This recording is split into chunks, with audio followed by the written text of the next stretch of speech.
আমাদের চ্যানেলের সমস্ত গল্প শুনতে এক্ষুনি সাবস্ক্রাইব করুন আমাদের ইউটিউব চ্যানেলটিকে। বেল আইকনে ক্লিক করতে ভুলবেন না সমস্ত গল্পের আপডেট এবং নোটিফিকেশনস সবার আগে পাওয়ার জন্য। নমস্কার, আমি সায়ন্তন। আপনি শুনছেন ফ্রিকি ফ্রাইডে স্টোরিজ। আজ ফ্রিকি ফ্রাইডে স্টোরিজে আপনি শুনবেন উদ্দীপ্ত চৌধুরীর কলম থেকে জন্মান্তর। আজকের গল্প পাঠ ও গল্পের সূত্রধার আমি সায়ন্তন। শুনতে থাকুন ফ্রিকি ফ্রাইডে স্টোরিজের আজকের বিশেষ নিবেদন জন্মান্তর।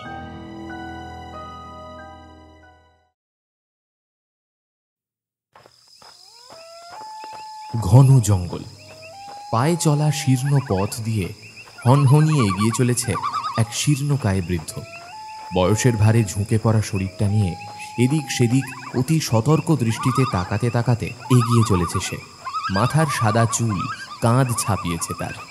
এক মুখ সাদা দাড়ি গোঁফের আড়াল থেকে শুধু কুতকুতে দুটো কালো চোখের মণি জঙ্গলের মাঝে কি যেন খুঁজে চলেছে। তার ঠোঁটের কোণায় লেগে রয়েছে এক রহস্যময় হাসি। খানিক দূর এগোনোর পরেই তীক্ষ্ণ শীষের মতো একটা আওয়াজ শুনে সে সামনে চেয়ে দেখল একটা লম্বা কালো ছায়া কোথা থেকে যেন মাটি ফুঁড়ে তার সামনে এসে হাজির হয়েছে। সে ওই বৃদ্ধের দিকে চেয়ে ক্লান্ত গলায় বলল, খুড়ো, এ ভাঙবে তবু মচকাবে না। শালিকে অনেক বুঝিয়েছি, বলেছি এ তল্লাটে থাকতে হলে তোমার কথা মতো চলতে হবে, নইলে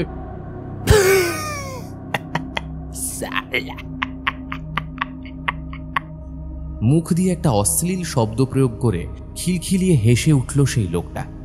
খুক খুক করে কেশে নিয়ে মাটিতে একদলা থুতু ছিটিয়ে এতক্ষণ যাকে খুড়ো বলে সম্বোধন করা হচ্ছিল সে ওই যুবকটিকে উদ্দেশ্য করে বলল, বড় তেজ, তাই না? বড্ড পার বেড়েছে। এমনিতে তো একটা ডাইনি বেঁচে থাকতে নিজের মেয়েটাকে খেলো, এ তো দেখি বেঁচে থাকতে শান্তিতে থাকতে দেবে না। কত করে বললাম, কালিকা তুই আমার সাথে থেকে যা। আমি কি খাওয়া পড়া দিতাম না? দিতাম তো, কিন্তু না, ওর সালি সেই এক তেজ। সব পুরুষ মানুষ নাকি সমান, এত তেজ আসে কি করে? খুড়ো, ওই যে কমলেশ, ও নিজের চোখে দেখেছে জঙ্গলের মাঝে কালিকা ওর ছোট্ট সংসারটা বেশ গুছিয়ে নিয়েছে। গোল বাঁধলো ওর সাধনা নিয়ে। কী সব যেন তুকতাক মন্ত্রতন্ত্র পড়ে ওই শয়তানের সাধনা করত। ওর স্বামী হারাধন তো নিজের চোখে কালিকার মেয়েটাকে ওরই মায়ের হাতে শেষ হতে দেখেছে। হ্যাঁ, কমলেশ তো আমাদেরই দলের লোক। ও মিথ্যে বলেনি, ভুলও কিছু দেখেনি। ও দেখেছে যে ওর সাথে সবসময় একটা কালো বেড়াল থাকে। রাত নামলি ওই জঙ্গলের ধারে যে পুকুরটা আছে, ওই পুকুরের জলে নগ্ন শরীরে নেমে দু হাতে জল নিয়ে কি সব যেন মন্ত্র পড়ে। গ্রামের মানুষরা তার উপর তিতি বিরক্ত হয়ে আমার কাছে নালিশ জানাতে ছুটে এসেছিল। অনেকবার আমি ওকে সাবধান করেছি, কিন্তু সে শুনলে তো। কালিকা আবার নিজের মেয়েকে সবসময় আগলে আগলে রাখত, চোখের আড়াল হতে দিত না। এমনকি গ্রামের 5টা ওর বয়সী মেয়ের সাথে মিশতেও দিত না। যদিও ওই একরত্তি মেয়েটাকেও সবাই এড়িয়ে চলতো, যতই হোক ডাইনির মেয়ে বলে কথা। দূষিত রক্ত যে কথা বলে। অপরাধের বীজ সকলের অলক্ষ্যে চারা গাছে পরিণত হচ্ছিল। কিন্তু এক রাতে কমলেশ নিজের চোখে ওই মেয়ের ক্ষতবিক্ষত লাশকে কালিকার কোলে দেখেছে। হারাধন তো সে সময় বাড়ি ছিল না। এসে যখন শুনল এই কাণ্ড, সে তো তড়িঘড়ি আমার কাছে ছুটে গিয়েছিল। এই ঘটনার পর হারাধন পাশের গ্রামের একটা মেয়ের সাথে নতুন করে সংসার পেতেছে। এমনিতে ওই মেয়ের সাথে হারাধন মোটেই সুখে ছিল না। মেয়ের মৃত্যুর পর কালিকা নতুন করে তার তন্ত্রমন্ত্র পুজো পাঠ আরও দ্বিগুণ করে তুলেছিল। তার বক্তব্য সে তার মেয়েকে মারেনি, বরং ঘটনাটা একদম অন্য। কালিকা বলেছে হারাধন নাকি তার মেয়েকে খুনটুন করে টুকরো টুকরো করে কেটে ঘরের মেঝেতে ফেলে রেখে গিয়েছিল। সেও জানিয়েছে যে ওই মেয়ের সাথেই সে বেশি করে সময় কাটাতো, হারাধনকে বেশি সময় দিতে পারতো না, তাই রাগে অন্ধ হয়ে সেই কাজ করেছে। এবার কে সত্যি বলছে কে মিথ্যে বলছে এ তো বলা মুশকিল। মেয়েকে হারানোর পর কালিকা পাগল হয়ে গেছিল। তার ধারণা শয়তান তার মেয়েকে আবারও জীবিত করে তুলবে, আর তাই নিজের মেয়ে টুকরো টুকরো হয়ে যাওয়া শরীরকে এই জঙ্গলে কোথাও পুঁতে রেখেছে সে। তার ধারণা সে আবার বেঁচে উঠবে। যাকে যাক, আমার কি, আমার তো শুধু কালিকাকে চাই। ওর ব্যক্তিগত সমস্যা নিয়ে আমার কোনো মাথা ব্যথা নেই, তবে লাশটা যে কোথায় রেখেছে আজও জানতে পারলাম না। জানতে পারলে অন্তত ওটাকে মাটি খুঁড়ে বাইরে বের করে সকলকে দেখাতে পারতাম। তাতে যদি ওর ওই গোমরটা একটু ভাঙতো। কিন্তু খুড়ো, কালিকা না মুখ খুলছে না ওর মেয়ের লাশটা কোথায় সেটা বলছে। এদিকে হারাধন এসব কমলেশের মুখে শুনেছে, সে নিজের চোখে নাকি কিছু দেখেনি। এদিকে কমলেশ সবটা দেখলেও সেই সময় কালিকার সামনে এসে দাঁড়ায়নি বা কোনো প্রতিবাদও করেনি। কালিকার শাড়ি বেয়ে বইতে থাকা রক্তের ফোঁটা, ঠোঁটের কোণ বেয়ে গড়িয়ে পড়া রক্ত, ওই দুটো ভাঁটার মতো জ্বলতে থাকা চোখ, না না না না, ভুল সে দেখেনি। কিন্তু সেই দেখে সামনে এগিয়ে যাওয়ার ভুল সে করেনি। বাকিটা তো আমরা সকলে জানি। বিজয়, ও সালা আর একটা আস্তিনের সাপ, গোটা গ্রামের কলঙ্ক। আজ ওর ফয়সালা আমি করব। হয় ও আমার হবে আর না হয় জ্যান্ত জ্বালিয়ে দেবো খুড়ো, একেবারে প্রাণে মেরে ফেলবো। কথা বলতে বলতে তারা দুজনেই পাতার ছাউনি দেওয়া একটা বাঁশের কুটিরের সামনে এসে দাঁড়ালো। ঘরের ভেতর থেকে এক মহিলার তীক্ষ্ণ আর্তনাদ ভেসে আসছে। ছেড়ে দে, ছেড়ে দে আমায়। তোরা জানিস না যে তোরা কি ভুল করতে যাচ্ছিস? ছেড়ে দে আমায়। ঘরের দরজা ঠেলে সেই প্রৌঢ় ব্যক্তি ঘরে ঢুকতেই দেখতে পেল এক বছর 30-এর মহিলা ঘরের এক কোনায় মাটিতে উপুড় হয়ে পড়ে রয়েছে। তার পরনের শাড়ি এলোমেলো, এক ঢাল জট পাকানো খয়েরি চুল কোমর ছাপিয়ে মাটিতে এসে পড়েছে। তার দিকে এক লোভাতুর দৃষ্টিতে তাকিয়ে সে ব্যঙ্গের সুরে বলে উঠল, কালিকা, এই কালিকা, এরা তোর কি হাল করেছে রে? হ্যাঁ, তোকে দেখে যে বড় কষ্ট হচ্ছে। তোর স্বামী তো তোকে ছেড়ে পাশের গ্রামে নতুন করে সংসার পেতেছে, বল। আর তুই কিনা এমন ভরা যৌবন নিয়ে এই জঙ্গলে পড়ে রয়েছিস। তোকে তো আগেই বলেছিলাম আমার বাড়িতে আমার সাথে থাকবি, মোটা ভাত কাপড় সব পাবি, কিন্তু তুই শুনলে তো। মাটিতে একদলা থুতু ছিটিয়ে কালিকা জ্বলন্ত দৃষ্টিতে খুড়োর দিকে তাকিয়ে বলে উঠল, মোটা চালের ভাত দিবি, কাপড় দিবি, আর রাতে আমার ভোগ করবি, তাই না? আমায় তোর রক্ষিতা করে রাখতে চাস? লজ্জা করে না? লজ্জা করে না বুড়ো ভাম কোথাকার? কথাটা বলার সাথে সাথে তার পাশে এতক্ষণ ধরে দাঁড়িয়ে থাকা একটা যুবক সজোরে তার পেটে একটা লাথি কষালো। যন্ত্রণায় ছটফট করতে করতে কালিকা সেই যুবকের দিকে তাকিয়ে বলে উঠল, মার, আরো আরো মার, মারতে মারতে আমায় মেরে ফেল। তবুও না আমি ওই খুড়োর কাছে গিয়ে প্রাণ ভিক্ষা চাইব, আর না স্বীকার করব যে আমি আমার মেয়েকে মেরেছি। ওই দিন সকালে আমি কাঠ কাটতে গিয়েছিলাম। আমার স্বামী আমায় জানিয়েছিল যে সে সদরে একটা কাজে যাবে। সে সদ্য একটা ইট ভাটায় কাজ পেয়েছিল। সন্ধ্যার দিকে ঘরে এসে দেখি আমার মেয়ের শরীর থেকে মাথাটা কেটে মাটিতে পড়ে রয়েছে। তার সারা শরীর রক্তে ভেসে যাচ্ছে। শুধু তাই নয়, ওই শয়তান পিশাচটা শুধু তাকে মেরেই ক্ষান্ত হয়নি, কাটারির কোপ মেরে তার কোমর থেকে পা দুটো আলাদা করে ফেলে রেখে গিয়েছিল। আমি তাকে মারিনি, মারতে পারি না। সে যে আমার মেয়ে। কুকর্ম করার পর আমার স্বামী এখান থেকে শহরে পালিয়ে গিয়েছিল। কমলেশ আমায় তো মারতে দেখেনি, শুধু মৃত শরীরের সাথে দেখেছে। তাতে প্রমাণ হয় না যে আমি খুনি। খিকখিক করে বিকট স্বরে হেসে উঠল পাশে দাঁড়িয়ে থাকা সেই কমলেশ নামের যুবকটি। সে হাসতে হাসতে বলল, তাহলে লাশটা কোথায়? তুই তো জানতিস না যে তোকে আমরা দেখেছি, তাহলে সেটাকে রাতারাতি গায়েব করে দিলি কেন শুনি? হ্যাঁ, কারণ আমি জানি ও আবার বেঁচে উঠবে। আমি ওকে বাঁচিয়ে তুলে ওর মৃত্যুর প্রতিশোধ নেব। সেসব তো পরে হবে, তার আগে তুই বাঁচলে তো। তুই আমার প্রস্তাব পায়ে ঠেলে দিলি, তোর মাথায় রক্তের দাগ। গ্রাম প্রধান হিসেবে আমার তো একটা কর্তব্য আছে, তাই না? আর কোনো কথা না বাড়িয়ে খুড়ো তার পাশে দাঁড়িয়ে থাকা যুবকটির কানের কাছে মুখ এনে ফিসফিস করে কি যেন বলতেই সে মাথা নেড়ে সম্মতি জানালো। এরপর ঘরের কোনায় পড়ে থাকা এক টিন পেট্রোল টেনে এনে তার ঢাকনা খুলে চোখের নিমেষে কালিকার গায়ে ছিটিয়ে দিল। এরপর খুঁড়ো এক হ্যাচকা টানে তার চুলের মুঠি ধরে হিড় হিড় করে বাড়ির বাইরে টেনে এনে জঙ্গলের মাটিতে আছড়ে ফেলল। কালিকা চিৎকার করে বলল, কাজটা তুই ভালো করছিস না, এর ফল তোদের সবাইকে পেতে হবে, সবাইকে।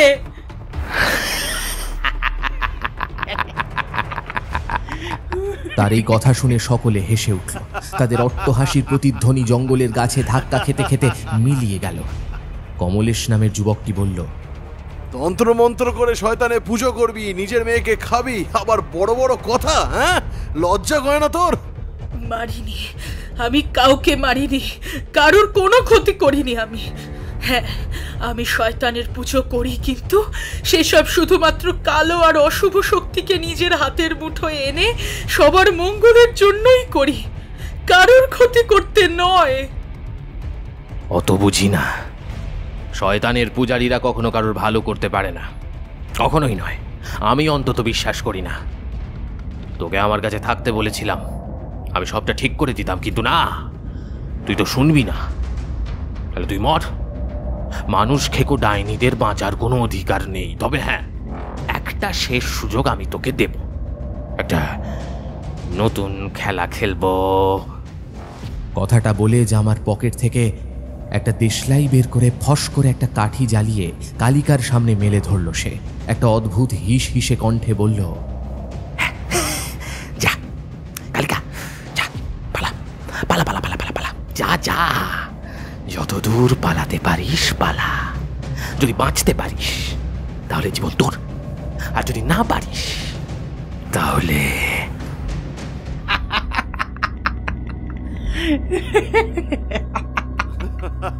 কথাটা শেষ হওয়ার আগেই উপস্থিত বাকি দুজন হো হো শব্দে হেসে উঠল। খুড়ো দুজন যুবককে ইশারা করতেই তারা কালিকার কাছে এগিয়ে এসে তার হাত পায়ের বাঁধন খুলে দিল। এরপর খুড়ো বলে উঠল, যা পালা, যা যা যা যা, যতদূর পারবি পালা। এটাই তোর শেষ সুযোগ বলে কথা। পালা পালা পালা পালা। কোনো মতে টলতে টলতে মাটি থেকে উঠে দাঁড়ালো কালিকা। সকলের দিকে এক নজর চেয়ে হিস হিসিয়ে বলল, পালাবো? পালাবো বলছিস? কিন্তু কেন? কেন? হ্যাঁ, তোদের ভয়? ভয় বল কিংবা আত্মরক্ষা। হ্যাঁ, আত্মরক্ষা। পালা, সেটা তোর ব্যাপার। যাই হোক, তোকে মুক্তি দিলাম। যা যা যা যা যা যা যা, এখান থেকে যা। এই গ্রামে যেন তোকে আর আমি না দেখি। যা। খুড়োর কথায় যেন কেমন একটা শ্লেষ মিশেছিল। সরল কালিকা সেটা ধরতে পারল না। সে তিনজনের দিকে চেয়ে রুদ্ধশ্বাসে ছুটতে লাগলো। তার মাথার চুল বেয়ে, শরীর বেয়ে টপ টপ করে ঝরে পড়ছে পেট্রোল। দূর থেকে বাতাসে ভেসে আসছে খুড়োর গলা। পালা পালা কালিকা, পালা পালা। তার সাথে পাল্লা দিয়ে তাল মিলিয়ে বাকি দুজন যুবক বিজয় আর কমলেশও চিৎকার করে বলে উঠল, পালা পালা কালিকা, পালিয়ে যা। জঙ্গলের মাঝ দিয়ে দৌড়নোর সময় বুনো গাছের কাঁটায় তার পা ক্ষতবিক্ষত হয়ে গেল। তার পা কেটে রক্ত ঝরতে লাগলো, তবু সে থামল না। সামনেই একটা পুরনো মাজা পুকুর দেখা যাচ্ছে। আর খানিকটা যেতে পারলেই ওই পুকুরের জলে ডুব সাঁতার দিয়ে সে ওই পারে উঠতে পারবে। বেঁচে থাকলে এই সবের প্রতিশোধ সে নেবেই। প্রথমে তার স্বামী হারাধনের দেহ থেকে মাথাটা এক কোপে কেটে নিয়ে রক্ত খাবে সে, আর তারপর ওই খুড়োর বাকি দুজনকে টুকরো টুকরো করে কেটেই জঙ্গলের মাটিতে পুঁতে দেবে সে। খুড়োর আওয়াজ আর শোনা যাচ্ছে না। ওই দুই যুবক যেন হঠাৎ কোনো এক অজানা কারণে শান্ত হয়ে গেছে। পুকুরের একদম ধারে দাঁড়িয়ে সে তার বাঁদিকের কাঁটা ঝোপের আড়ালে একটা উঁচু মাটির ঢিপির গায়ে চেয়ে একবার নিঃশব্দে হেসে নিল। তবে সে খেয়ালও করল না তার সারা শরীর থেকে এতক্ষণ ধরে যে পেট্রোলের ক্ষীণ ধারা টুপটাপ করে মাটিতে এসে পড়েছিল, কখন যেন তাতে আগুন ধরে গেছে। হাতে ধরে থাকা জ্বলন্ত দেশলাই কাঠিটা মাটিতে ঝরে পড়া পেট্রোলের ওপর ফেলতেই আগুনের লেলিহান শিখা এঁকে বেঁকে ক্ষুধার্ত ময়াল সাপের মতো ফনা তুলে যখন মুহূর্তের মধ্যে কালিকার শরীরটা গ্রাস করল, জঙ্গলের এক প্রান্ত থেকে ভেসে এলো তিনজনের তীব্র অট্টহাসি এবং অপর প্রান্ত থেকে কালিকার বুক ফাটা আর্তনাদ। তার সারা শরীর জুড়ে দাউ দাউ করে যেন আগুন লেগে গেছে। তার চামড়া পুড়ে ঝলসে উঠছে। বাতাসে মিশে যাচ্ছে তীব্র মরণার্তনাদের সাথে চামড়া পোড়ার গন্ধ। তারপর একটা ঝপাং করে শব্দ, শরীরের আগুন নেভাতে কালিকা জলে ঝাঁপ দিল, আর তারপর ধীরে ধীরে তার শরীরটা পুকুরের পচা পাঁকে ডুবে গিয়ে অতল জলের মাঝে তলিয়ে যেতে যেতে অস্ফুটে কয়েকটা শব্দ বাতাসে মিলিয়ে গেল। আমি আসবো, আবারও ফিরে আসবো। যতদিন না আমি আমার মেয়েকে বাঁচিয়ে তুলতে পারছি, আমার মুক্তি নেই। আমি নিজের হাতে সকল পাপীদের শেষ করব। আমি ফিরে আসবই। আকাশের কালো বুক চিরে বাঁধ ভাঙা বৃষ্টি নেমেছে।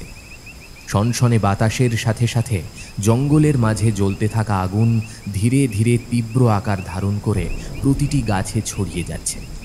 বেগতিক বুঝে খুড়ো দুই যুবককে উদ্দেশ্য করে বলল, পালাতে হবে, এবার আমাদের পালাতে হবে, নইলে ওই আগুন আমাদের শরীরকে পুড়িয়ে ছাই করে ফেলবে। গ্রামের সবাইকে বলবো নিজের মেয়েকে হত্যা করে স্বামীর দ্বারা পরিত্যক্তা হয়ে কালিকা তার নিজের গায়ে পেট্রোল ঢেলে আগুন জ্বালিয়ে ওই পুকুরের জলে ঝাঁপ দিয়েছে। আমরা বাঁচাতে চেয়েছিলাম কিন্তু পারিনি।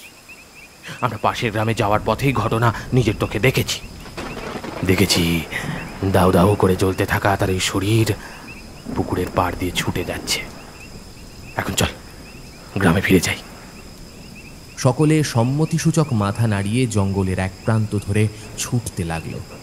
ধীরে ধীরে গোটা জঙ্গলটা যেন জ্বলন্ত যতুগৃহে পরিণত হচ্ছে। একটা প্রকাণ্ড বিস্ফোরণে জঙ্গলটা একবার কেঁপে উঠল এবং পরক্ষণেই তিনটে শরীর জঙ্গলের সীমানা পেরিয়ে গ্রামের মেঠো পথে আছড়ে পড়ল।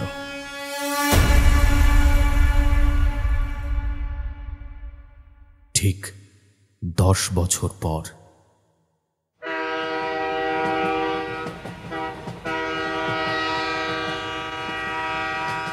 ট্রেনটা বীরভূমের শিলচর স্টেশনে এসে যখন পৌঁছল, হাতঘড়িতে তখন সময় প্রায় সন্ধে 7টা। ট্রেনের ওপরের বগি থেকে আড়মোড়া ভেঙে উঠে বসল হারাধন সান্যাল। নিচ থেকে এক মহিলার গলা শোনা গেল, কি গো, আর কত ঘুমোবে? স্টেশন তো চলেই এলো। বাবারে বাবা, একটা মানুষ কিভাবে যে মরার মতো ঘুমোতে পারে সেটা তোমায় দেখে বেশ বুঝতে পারি। নয় করে তো 10টা বছর কাটিয়েই দিলাম, এখন আবার এই শ্রীহীন স্টেশনে ট্রান্সফার। না, জীবনটা এই করেই গেল আমার। আর তোমার এই মেয়েকে নিয়ে হয়েছে আমার যত জানা। দিন রাত শুধু দুষ্টুমি আর দুষ্টুমি, আর এটা খাবো সেটা খাবো বলে বায়না চড়েছে। বলি এত ফাই ফরমাস না আমি খাটতে পারবো না, এই বলে দিচ্ছি। ট্রেনের ওপরের বগি থেকে ভয়ার্ত দৃষ্টিতে একবার এদিক সেদিক তাকিয়ে নিলেন তিনি। না, কেউ শুনছে না। সকলেই যে নামার জন্য ভারী ব্যস্ত। খানিকটা যেন নিশ্চিন্ত বোধ করলেন তিনি। ধীরে ধীরে লোহার ছোট্ট সিঁড়ি বেয়ে নিচে নামলেন হারাধনবাবু। সেই গোলগাল চেহারার আটপৌড়ে শাড়ি পরা মহিলা তখনও আনমনে বকবক করতে করতে বাক্স প্যাটরা গুছিয়ে চলেছে। নিচে বগির একদম জানলার ধারে সিটটাতে নোংরা অপরিষ্কার ট্রেনের জানলার গারদ দুই হাতে চেপে ধরে স্টেশনের দিকে এক দৃষ্টে তাকিয়ে রয়েছে মেয়েটা। তার দৃষ্টি অনুসরণ করে হারাধনবাবু বাইরের দিকে চাইলেন। এটাই শেষ স্টেশন, তাই তাড়াহুড়ো করে নামার প্রশ্নই ওঠে না। তবে তার গিন্নির মুখে শোনা শ্রীহীন স্টেশন কথাটা মোটেই ভুল কিছু নয়। স্টেশন চত্বরটা বড়ই অপরিষ্কার। এদিক সেদিক পড়ে রয়েছে বিড়ির টুকরো, ভাঙা কাঁচের বোতল কিংবা ছেঁড়া কাপড়ের টুকরো। বাতাসে কেমন যেন একটা অদ্ভুত গন্ধ ভেসে রয়েছে। ঠিক যেমন ঘরের নোনা ধরা দেওয়াল থেকে যেমন গন্ধ বেরিয়ে আসে। খানিকটা মেয়ের কাঁধে হাত রেখে হারাধনবাবু জিজ্ঞেস করলেন, কি দেখছিস মা? জায়গাটা পছন্দ হয়নি তাই না? ঘাড় ঘোরালো 8 বছরের বৈষ্ণবী। হারাধনবাবুর প্রশ্ন শুনে খানিক আমতা আমতা করে বলল, অপছন্দ হয়েছে সেই কথা বললাম কই, তবে জায়গাটা কেন জানি না ভীষণ চেনা ঠেকছে। মনে হচ্ছে এখানে আমি আগেও এসেছি। সেই একরত্তি মেয়ে হবে না? এই বয়সেই কেমন বানিয়ে বানিয়ে মিছে কথা বলছে শুনেছো তুমি? গিন্নি, তুমি থামবে? আমায় যা ইচ্ছে হয় বলো, কিন্তু আমার মেয়েকে একটাও কথা নয়। হ্যাঁ, বাবুর মেয়ে পিড়িতে দেখলে গা জ্বলে যায়। এমনিতে তো নিজেদের কোনো ছেলেপুলে হলো না, সতীনের মেয়েকে পুষতে হচ্ছে। এই জ্বালা তুমি কি করে বুঝবে শুনি? প্রত্যুত্তরে হারাধনবাবু কিছু বলতেই যাচ্ছিলেন, কিন্তু হঠাৎ হাতের কাছে একটা চাপ অনুভব করায় তিনি পেছন ফিরে চেয়ে দেখলেন বৈষ্ণবী তার একটা হাত চেপে ধরে চোখের ইশারায় চুপ থাকতে বলছে। আর কোনো কথা না বাড়িয়ে ধীরে ধীরে তারা তাদের সমস্ত জিনিসপত্র নিয়ে সেই শ্রীহীন স্টেশনে নেমে দাঁড়ালো। ধীরে ধীরে তারা ছোট্ট স্টেশন ঘরের দিকে এগিয়ে যেতেই একজন কালো কোট পরা লোক তাদের দিকে এগিয়ে এলো। মাথার চুল ধবধবে সাদা, নাকের ডগায় খসে পড়া চশমাটা একটা আঙুল দিয়ে তুলে ধরে হারাধন বাবুর দিকে তাকিয়ে বললেন, আপনি বুঝি স্টেশন মাস্টার হারাধন সান্যাল? আগে হ্যাঁ, আপনি হরিহর সামন্ত মশাই নিশ্চয়ই? হ্যাঁ, আমি হরিহর সামন্ত। আজই আমার এই স্টেশনের শেষ দিন। রিটায়ারমেন্টের অপেক্ষায় ছিল মশাই, নইলে এই অজপড়া গাঁয়ের অমন স্টেশনে কেউ কি আর সাদে থাকতে চায় বলুন দেখিনি? গত পরশুই আপনার ট্রান্সফার অর্ডারের চিঠিটা ডাকযোগে হাতে পেয়েছি। আসলে আমি আপনার অপেক্ষাতেই ছিল, নইলে এমনিতেও রিটায়ারমেন্টের সময় অনুযায়ী আমার পরশু রাতেই পাত্তারি গুটিয়ে চলে যাওয়ার কথা ছিল।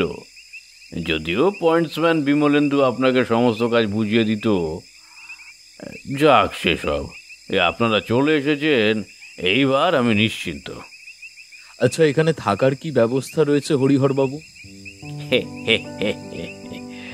মশাই, এতগুলো বছর এখানে কাটিয়ে দিলুম, এখন ভাবি ভাগ্যি বিয়ে থা করিনি, নইলে তো আরেক বিপত্তি হতো।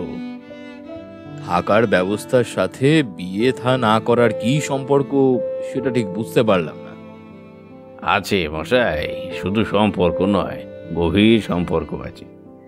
আরে আমি তো প্রথমে ট্রান্সফার অর্ডারে আপনার নামটা পড়ে চমকে উঠেছিলাম। আমার নাম শুনে চমকে উঠেছিলেন?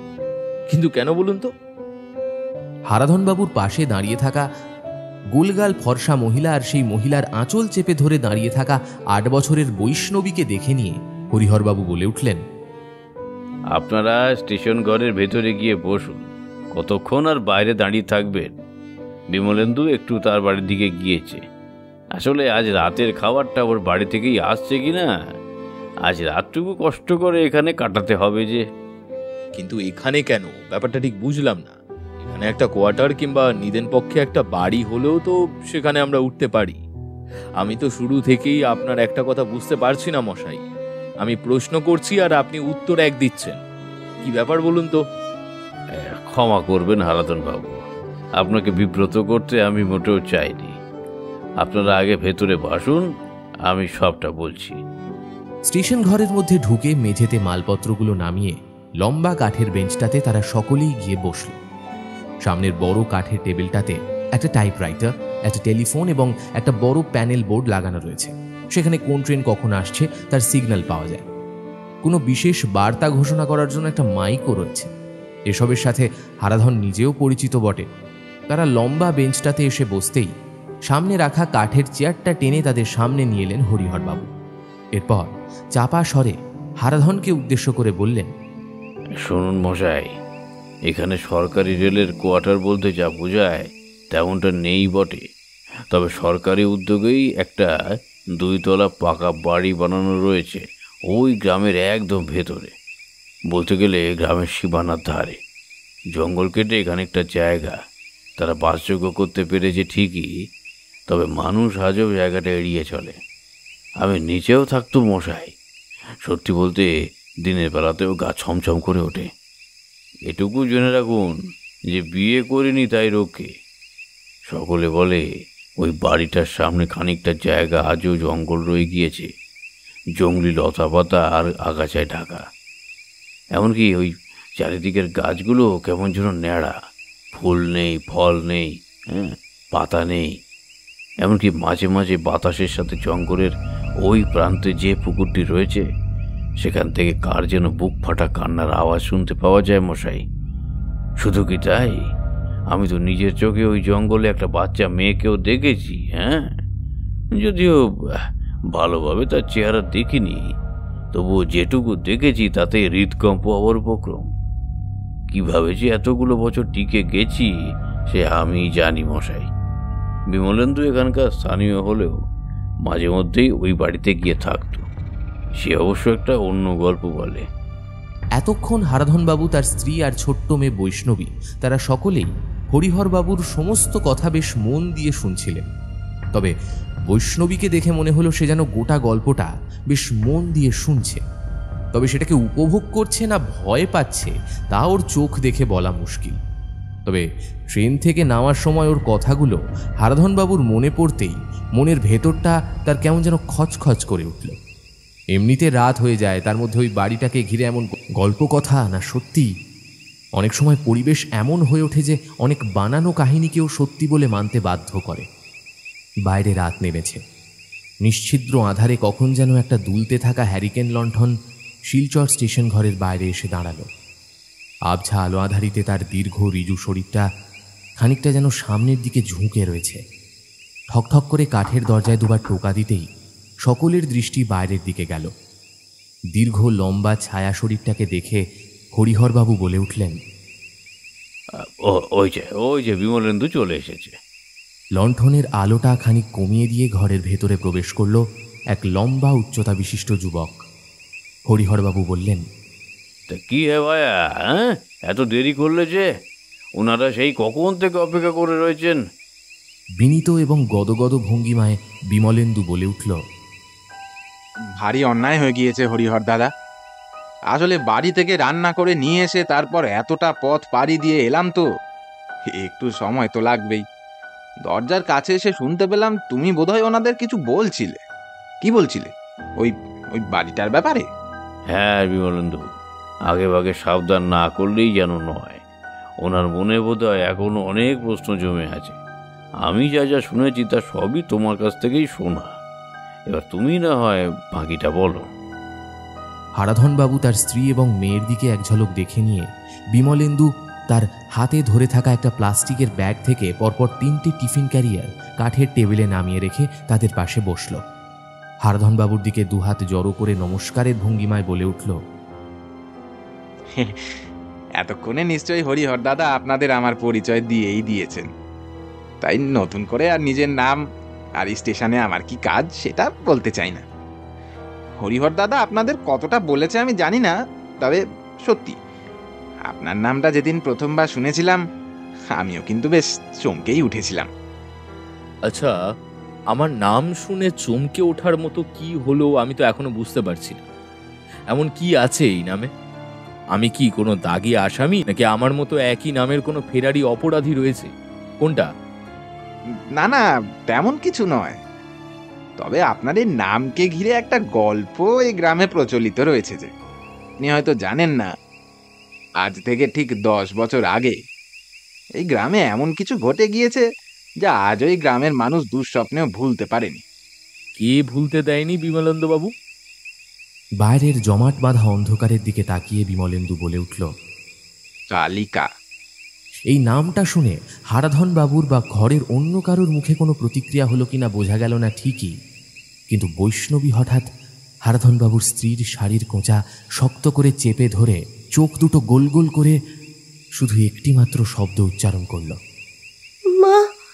হারাধনবাবু এবং ঘরে উপস্থিত অন্যান্যরা অবশ্য এটাকে বাচ্চা মেয়ের মনের ভুল বলে উড়িয়ে দিলেও কোনো এক অজানা কারণে আবারও হারাধনবাবুর মনের ভেতরটা খচখচ করে উঠল। তবে বিষয়টাকে বিশেষ পাত্তা না দিয়ে তিনি আবারও প্রশ্ন করলেন, কে এই কালিকা? তার সাথে আমার কিংবা এই গ্রামের সম্পর্ক কি? নারীর সম্পর্ক হারাধন বাবু, নারীর সম্পর্ক। আজ যেখানে ওই 2তলা বাড়িটা রয়েছে সেখানে একটা ছোট্ট কুটির ছিল। 3 জনের একটা ছোট্ট সংসার। কালিকা, হারাধন আর তাদের মেয়ে মায়ার মতন সাজানো একটা সংসার। লোকে বলতো কালিকা নাকি ডাইনি। সে টুকটাক জাদু, কালো শক্তিকে বশ করে নাকি ভূত প্রেত পিশাচকে নামাতে পারত, তাদের সঙ্গে কথা বলতে পারত। আমাদের গাঁয়ের প্রাক্তন পঞ্চায়েত প্রধান গোবর্ধন বাড়ুজ্জে খুড়ো, যে আজ পোড়া খুড়ো বলেই পরিচিত, সে এই গল্পের শেষটুকু সবাইকে বলেছে। আশা করছি কালিকার স্বামী হারাধনের নামটা শুনে আপনি বুঝতেই পেরেছেন যে কেন আমি আর হরিহর দাদা আপনার নামটা শুনে চমকে উঠেছিলাম। তবে গল্প তো সবে শুরু। ওই পোড়া খুড়োর আজও শরীরের অনেকটা অংশই পোড়া, হাত দুটো আগুনে ঝলসে গিয়েছে, পিঠের খানিকটা অংশ পুড়ে গিয়ে কালো চামড়া লেপ্টে রয়েছে। মুখটা অবশ্য অক্ষত আছে। যাই হোক, আপনি হয়তো ভাবছেন যে হারাধন নাম তো বাংলার ঘরে ঘরে বহু মানুষের থেকেই থাকে, এতে আর নতুনত্ব কি কিংবা এতে এত চমকে যাওয়ারই বা কি আছে? বলবো বলবো, সব বলবো, সবটাই জানা উচিত। খুড়োর দলে বিজয় আর কমলেশ বলে দুটি ছোকরা ছিল। এক রাতে কমলেশ ওই কালিকাকে নিজের হাতে তার মেয়েকে কুপিয়ে খুন করতে দেখেছিল। খবরটা এসে সে গ্রামে খুড়োকে বলতেই সে সালিশি সভা ডাকে, কালিকার বিচার হয়। কিন্তু অদ্ভুতভাবে তার মেয়ের লাশ কিন্তু খুঁজে পাওয়া যায় না। জঙ্গলের চারিদিকে তন্ন তন্ন করে খুঁজেও কোনো ক্ষতবিক্ষত লাশ কোথাও পাওয়া যায়নি। কালিকা অবশ্য অন্য কথা বলেছিল। সে বলেছিল এই কাজ সে নয়, বরং তার স্বামী করেছে। কালিকা তার মেয়ের সঙ্গে দিনের বেশিরভাগ সময় কাটাতো, যেটা নাকি হারাধন মেনে নিতে পারেনি। তাই কালিকা যখন ভোরের দিকে জঙ্গলে কাঠ কাটতে গিয়েছিল, সেই সময় নাকি হারাধন তার নিজের মেয়েকে কুচি কুচি করে কেটে সেখানে ফেলে রেখে চলে যায়। কালিকা ফিরে এসে এমন দৃশ্য দেখে মাথা ঠিক রাখতে পারেনি এবং মেয়ের খণ্ড বিখণ্ড শরীরটাকে আঁকড়ে ধরে বসে থাকে। ওই সময় কমলেশ কি একটা কাজে জঙ্গলের মধ্যে গিয়ে ও দৃশ্য দেখে ফেলে এবং কালিকাকে সে দোষী সাব্যস্ত করে পুরোকে সব কথা জানায়। কিন্তু ওইদিকে হারাধনের বক্তব্য অনুযায়ী সে নাকি ইট ভাটার নতুন কাজটা নিয়ে ভোরেই সদরে পাড়ি দিয়েছিল, ফলে স্বভাবতই সে নির্দোষ। গ্রামে পা দিতেই গ্রামের লোকেদের মুখে এসব কথা শুনে সে আর নিজের বাড়ি ফিরে যায়নি, এমনকি কালিকার মুখও দেখেনি। ওই দিনই সে পাশের গ্রামে পাড়ি দিয়েছিল। শুনেছিলাম সেখানেই নাকি নতুন করে সংসার পেতেছিল। কালিকার স্বামী হারাধনের পদবি ছিল সাপুই, আর আপনার শ্যাননাল। এটাই যা পার্থক্য, বুঝলেন কিনা? সবচেয়ে বড় ব্যাপার, খুড়ো কালিকাকে সালিশি সভায় ডেকে এনে বারবার প্রশ্ন করেছিল তার মেয়ের লাশ সে কোথায় লুকিয়ে রেখেছে, কিন্তু তার সেই একই কথা, সে যেখানেই আছে ভালো আছে আর সে খুব তাড়াতাড়ি ফিরবে। প্রমাণের অভাবে বেশি কিছু করাও যায়নি, কারণ পঞ্চায়েতের সালিশি সভায় শুধু খুড়োর সিদ্ধান্ত তো চলবে না, আরো বিচারক রয়েছে। সবটাই কেমন যেন এলোমেলো, প্রমাণ আছে আবার নেইও। প্রত্যক্ষদর্শীর সাক্ষ্য রয়েছে, কিন্তু বিচারকদের মতভেদও রয়েছে। অবশেষে ঠিক হলো কালিকাকে এই শর্তে ছাড়া হবে যে সে যেন আর কখনো গ্রামের সীমানায় না আসে। অবশেষে ঠিক হলো যে কালিকাকে এই শর্তে ছাড়া হবে যে সে যেন আর কখনো গ্রামের সীমানায় না আসে। গ্রামের ভেতর তার প্রবেশ নিষিদ্ধ করা হলো। তবে ওই রাতে গোটা গ্রাম আরো একটি ঘটনার সাক্ষী রইল হারাধন বাবু।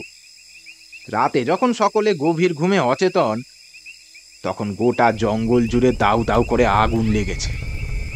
একটা আগুনের ঝলসে যাওয়া নারী শরীরের গলা থেকে তীক্ষ্ণ চিৎকার বেরিয়ে আসছে, বাঁচাও বাঁচাও, কে কোথায় আছো, বাঁচাও।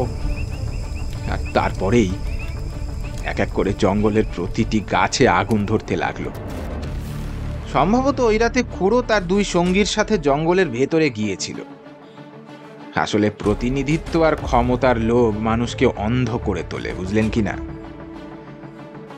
দেখুন, এই প্রকৃত ঘটনা আমরা কেউ জানি না, যতটা শোনানো হয়েছিল ততটাই জানি। খুড়োর বক্তব্য অনুযায়ী ওই রাতে তারা মায়ার লাশ খুঁজতে গিয়েছিল, কিন্তু তারপর ওই বিধ্বংসী অগ্নিকাণ্ড ঘটায় জঙ্গল সহ গোটা গ্রাম সেই রাতেই কেঁপে উঠেছিল। ওই আগুনে খুড়ো আর তার দুই সঙ্গীও যথেষ্ট জখম হয়েছিল। কোনো মতে সকলের চেষ্টায় যখন জঙ্গলের আগুন নেবে, ততক্ষণে গোটা জঙ্গল জ্বলে পুড়ে ঝলসে যায়। খুড়ো বলেছিল যে বিচার কালিকার বিরুদ্ধে করা হয়েছে সেটা নাকি যথার্থ নয়। ওই রাতে তিনজনে মিলে জঙ্গলের লাশ খুঁজতে গিয়ে দেখেছিল কালিকা তার সারা গায়ে পেট্রোল ঢেলে আগুন জ্বালিয়ে জঙ্গলের মধ্যে দিয়ে ওই পুকুরের দিকে ছুটে চলেছে। তারা বাধা দেওয়ার সময়টুকুও পাননি, তার আগেই সে আগুন নেভাতে ওই জলে ঝাঁপ মারে। পুকুরটা পরিত্যক্ত আর পাঁকে পরিপূর্ণ। ওই পাঁক একবার যাকে গ্রাস করে তাকে জলের গভীরে টেনে নিয়ে যায়। পুরো প্রাণে বেঁচে গেলেও সে এখনো কার্যত পঙ্গু। বাকি দুইজনকে সরকারি হাসপাতালে ভর্তি করা হলেও তাদের দেহের ৮০ আগুনে ঝলসে গিয়েছিল। কয়েকদিন যন্ত্রণায় কাটানোর পরেই তারা দেহত্যাগ করে, কিন্তু খুড়ো আজও বেঁচে রয়েছে। হারাধনকে কিন্তু এই গ্রামে আর দেখা যায়নি, এমনকি এই ঘটনার পরেও না। আর যে কি হলো সেটা কেউ জানতে পারল না, এমনকি পাশের গ্রামেও তাকে কেউ দেখেনি। তাই নতুন করে সংসার পাতাটা গুজব না সত্যি, সেই বিষয়ে আজও একটা প্রশ্ন রয়েই গিয়েছে। তবে তারপর থেকে গ্রামে নেমে আসে এক অজানা অভিশাপের কালরাত্রি। এরপর থেকে যে সমস্ত ছেলের নাম হারাধন রাখা হতো, অদ্ভুতভাবেই তাদের আর খুঁজে পাওয়া যেত না, সেটা শিশু হোক কিংবা বৃদ্ধ। এই গ্রামে আপনি হারাধন নামে আর একটিও লোক দেখবেন না হারাধন বাবু। নতুন রেল স্টেশন হলো, জঙ্গলের খানিকটা সাফ করে নতুন বাড়ি হলো, যা কিনা সরকারি খাতায় কলমে কোয়ার্টার, সেটাও হলো, কিন্তু কেউ টিকতে পারল না। হরিহর বাবুর আগে যিনি সপরিবারে এসেছিলেন, এক রাতের মধ্যে তিনি গোটা পরিবার সহ রাতারাতি যেন গায়েব হয়ে গিয়েছিলেন। তদন্ত হলো, পুলিশ এলো, কিন্তু না, কালিকার মেয়ের মৃতদেহে লোপাটের মতন তাঁদেরও কোনো খোঁজ পাওয়া গেল না। আজও জঙ্গলের মাঝে তার যেন কান্নার আওয়াজ শুনতে পাওয়া যায়, কে যেন খিলখিলিয়ে হেসে ওঠে। অদ্ভুতভাবে আমার কিংবা হরিহর বাবুর মতন অকৃতদার মানুষদের কোনো ক্ষতি হয় না, বলা ভালো সে করে না। ব্যাপারটা যে কি আজও কেউ জানে না। তবে হ্যাঁ, ওই হারাধন নামের ব্যক্তিরা ছাড়া আর তেমন কোনো ক্ষতি হয়নি গ্রামের। গ্রামের আর কোনো গৃহস্থ বাড়িতে কোনো দুর্ঘটনার খবরও পাওয়া যায়নি, শুধুমাত্র হরিহর বাবুর আগের স্টেশন মাস্টার ছাড়া। হয়তো কালিকার সীমানা ওই জঙ্গল পর্যন্তই বিস্তৃত। ওই জঙ্গলে আগের স্টেশন মাস্টার সপরিবারে থাকায় সেও তাদের টেনে নিয়ে গিয়েছে, এমনটা হতেই পারে। এই স্টেশন কিন্তু মোটেই পরিত্যক্ত নয়, কম হলেও কিছু ট্রেন তো দাঁড়ায়।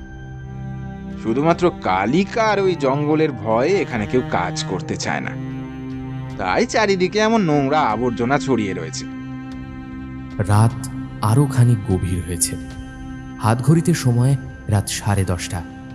ঘরের ভেতর বিরাজ করছে এক রাশ পিন পতন নিস্তব্ধতা। দেওয়াল ঘড়ির টিকটিক শব্দ ছাড়া আর কিছুই শোনা যাচ্ছে না। এক এক করে প্লাস্টিক খুলে টিফিন ক্যারিয়ারগুলো টেবিলের ওপর সাজিয়ে রাখল বিমলেন্দু। বেশ খানিকটা ভাত, ডাল, ভাজা আর আলুর সবজি। বিমলেন্দু বলে উঠল, আপনারা যে স্টেশন ঘরেই থাকছেন তো, কাল সকালে না হয় আমি আপনাদের জিনিসপত্র ওই বাড়িতে পৌঁছে দেব। এতক্ষণ একটাও কথা বলেনি হারাধন বাবুর স্ত্রী। এবার সে খানিক ঝাঁঝের সাথে বলল, কবেকার কোন কালিকা না কোন ডাইনি বুড়ি নিজের মেয়েকে বলে দিয়েছিল, তার জন্য কি সারা রাতে স্টেশনে থাকতে হবে নাকি গা? হ্যাঁ, বলি তোমাদের কি কোনো আক্কেল নেই? আমি তোমাদের এই নতুন স্টেশন মাস্টার, আর আমাদের এই এক রাতে মেয়েটা কি সারা রাত এখানে বসে মশার কামড় খাবো? শোনো ছোকরা, আমার নামও সরলা, তবে সরল আমি মোটেও নয় কো। হ্যাঁ, আমি ওই সব কালিকা মালিকা মানি নে। এই খাবার খাচ্ছি, খেয়ে সোজা কোয়ার্টারে গিয়ে উঠবো, এই বলে দিলুম। হ্যাঁ, কথাগুলো যে বিমলেন্দুকে উদ্দেশ্য করেই সে বিষয়ে কোনো সন্দেহ নেই। বেচারা বিমলেন্দু আমতা আমতা করে বলল, মানে বৌদি, এত রাতে মানে জায়গাটা তো বিশেষ ভালো না, তাই যদি কাল সকালে। ওসব ভালো মন্দ বুঝি না বাপু, এখানে থাকতে এসেছি। স্বামীর কাজের সূত্রে এত দূর ছুটে যখন এসেছি, আর থাকতে যখন হবেই, তাহলে আজ হোক বা কাল সেখানে যেতে তো হবেই নাকি? কিন্নি তুমি থামবে, মেলা বকো না তো। তুমি থামো, এই গরমে মশার কামড় খেয়ে আমি আর আমার মেয়ে থাকতে পারবো না, এই বলে দিলাম। তুমি থাকলে থাকো গা, আমি আর আমার মেয়ে ওই কোয়ার্টারের দিকে চললুম। বাবা, তুমি এত ভেবো না, কিচ্ছু হবে না। দেখো, আমরা সবাই একসাথে থাকবো, কেউ কিচ্ছু করতে পারবে না। দেখো তুমি। তাহলে আর কি, চলো যাওয়াই যাক। কথাটা শুনে বিমলেন্দু আর হরিহরবাবু নিঃশব্দে একবার একে অপরের চোখ চাওয়াচাই করলেন। তাদের দুই চোখ জুড়ে ঠিকরে বেরোচ্ছে আতঙ্ক। খানিক আমতা আমতা করে হরিহরবাবু বললেন, হ্যাঁ, তবে তাই হোক, আমার তো আজই শেষ দিন। সকালের ট্রেন ধরে ফিরে যাব। আপনার নিয়োগপত্রের জেরক্স আর যাবতীয় কাগজপত্র আমায় দিয়ে যাবেন। আমি সবটা দেখে শুনে তারপর যাব। আপনারা তাহলে আর দেরি করবেন না, বিমলেন্দু আপনাদের নিয়ে যাবে। আমি যেই ঘরটাতে থাকতাম সেটা সাফসুতরো হয়েছে, ওখানটাতেই থাকবেন না হয়। বিমলেন্দুকে অবশ্য একবার স্টেশনে ফিরে আসতে হবে। যাক, আপনারা তাহলে রওনা দিন। সকলের খাবার শেষ হয়ে গিয়েছিল। বাইরে গিয়ে একটা জলের জগ দিয়ে তিনজনে হাত ধুয়ে রওনা দিল জঙ্গলের মাঝে সেই বাড়ি, কিংবা বলা ভালো খাতায় কলমে সরকারি কোয়ার্টারের দিকে। সবার আগে বিমলেন্দু হ্যারিকেনটা হাতে নিয়ে এগিয়ে চলেছে। পেছন পেছন এগিয়ে আসছে তারাও। খানিক দূর যাওয়ার পর তারা দেখতে পেল গ্রামের একদম শেষ প্রান্তে একটি 2 তলা বাড়ি এক রাশ মিশমিশে অন্ধকারে ডুবে রয়েছে। বাড়িটার বয়স খুব বেশি না হলেও যত্নের অভাবে চারিদিকটা কেমন যেন আগাছার জঙ্গলে ছেয়ে গেছে। খানিক দূরেই দেখা যাচ্ছে একটি জঙ্গল। জঙ্গলের চারধারটা কাঁটা তারের বেড়া দিয়ে ঘেরা রয়েছে। হ্যারিকেনের অল্প আলোয় একটা সাইনবোর্ডও চোখে পড়ল। সেখানে অস্পষ্টভাবে কি যেন লেখা রয়েছে। সাইনবোর্ডের দিকে আঙুল দেখিয়ে হারাধনবাবু জিজ্ঞেস করলেন, আচ্ছা বিমলেন্দু, এই সাইনবোর্ডের ব্যাপারে তো কিছু জানাওনি? ও, এটা তেমন কিছু না। এতে লেখা আছে এই জঙ্গলে যারা নিষেধ অমান্য করে ঢুকবে তাদের যদি কোনো অঘটন ঘটে তাহলে গ্রাম পঞ্চায়েত কিংবা পুলিশ প্রশাসন কোনোভাবে দায়িত্বে থাকবেন না। আসলে হরিহরবাবুর আগে যিনি স্টেশন মাস্টার ছিলেন ওনারা সপরিবারে নিখোঁজ হওয়ার পরেই এই সতর্কবার্তা। তাছাড়া এর আগে গ্রামে যে কয়জন হারাধন নামের ব্যক্তি ছিল তারাও তো এই জঙ্গলে এসে নিখোঁজ হয়ে গিয়েছে। এইবার আপনি ভাবতেই পারেন তারা এখানে এলো কেন। যে কজন কিশোর যাদের নাম হারাধন ছিল আর কি, এবং সাথে যৌবন উত্তীর্ণ ব্যক্তিরাও, তারা কখনো না কখনো কোনো না কোনোভাবে কোনো এক অজানা আকর্ষণে এদিকে ছুটে এসেছিলেন, তারপর আর ফিরে যায়নি। এমনকি তাদের আর কোনো খোঁজও মেলেনি। যাক সেসব, পারলে এই জঙ্গলকে এড়িয়ে চলবেন, কারণ এখানে যে ডাইনির অভিশাপ লুকিয়ে আছে কম বেশি সেটা সবাই মানে। ধীরে ধীরে যখন তারা বাড়িটার কাঠের পাল্লাটা ক্যাঁচ শব্দ করে খুলে ঘরের ভেতরে এলো, ঠিক সেই সময় জঙ্গলের গভীরে পানায় ভরা পুকুরটার ভেতর থেকে একটা মাথা জলের ওপরে ভেসে উঠল। তার সারা শরীর কালো, মুখ আর শরীরের চামড়া গুটিয়ে গিয়ে হাড়ের সাথে লেপ্টে রয়েছে। চোখের সাদা মণি দুটো কোনো মতে কোটরের সাথে এখনো যুক্ত রয়েছে, তবে সেগুলো ঠেলে বাইরে বেরিয়ে তার চিবুক ছুঁয়ে যাচ্ছে।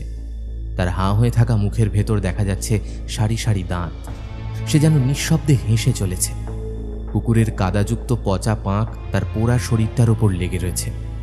জলের মধ্যে একটা ছলাৎ ছলাৎ শব্দ তুলে ধীরে ধীরে সে পারে উঠে এলো।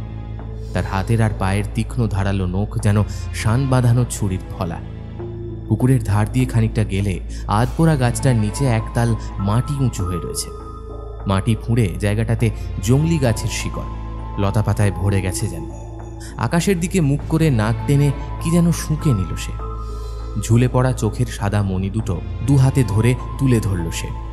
ওদিকে জঙ্গলের ধারের বাড়িটার দরজা বন্ধ হওয়ার শব্দ শুনে সে যেন সচকিত দৃষ্টি মেলে অন্ধকারে দুহাত বাড়িয়ে কি যেন খুঁজতে লাগল।